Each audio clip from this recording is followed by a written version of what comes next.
শেখৰে কি কৰি আছিলে সেইখিনি সময়ত মোৰ প্ৰশ্ন শেখৰ আৰু অমৃত পাল তেওঁলোকে কি কৰি আছিল তেওঁলোকে যদি জানিছিলে বিষয় আছে তেওঁলোকে কি কৰি আছিলে কি চাই আছিলে ধেমালি কৰি আছিল নেকি পুতলা নেকি জুবিন গাৰ্গ ধেমালি কৰি থাকিবলৈ শেখৰ কোনোবাই বিষয় মাৰিব তেওঁলোকে কি কৰি যদি আগতে জানিছিলে কি কৰি আছিলে ইমান দিনে বাধা দিয়া নাছিল কিয় গুৰুমা গাৰ্গক জনোৱা হোৱা নাছিল কিয়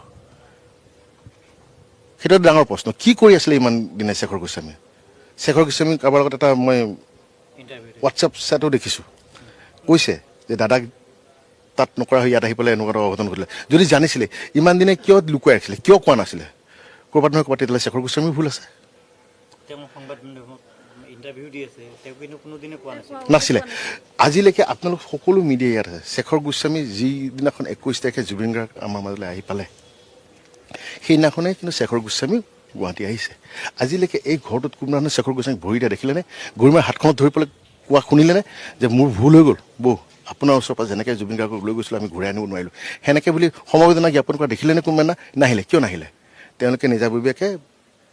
কাৰোবাক বাদ দি আছে কোনোবা এজনক মাতি কথা কৈ আছে কিয় কৰিছে তাৰমানে ক'ৰবাত নহয় ক'ৰবাত শেখৰ গোস্বামীও পৰোক্ষভাৱে নহ'লেও প্ৰত্যক্ষভাৱেও এই গোটেই ঘটনাটোৰ লগত জড়িত হৈ আছে আৰু ভুলটো তেওঁলোকে কৰিছে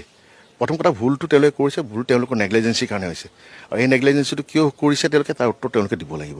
অসমবাসীক দিব লাগিব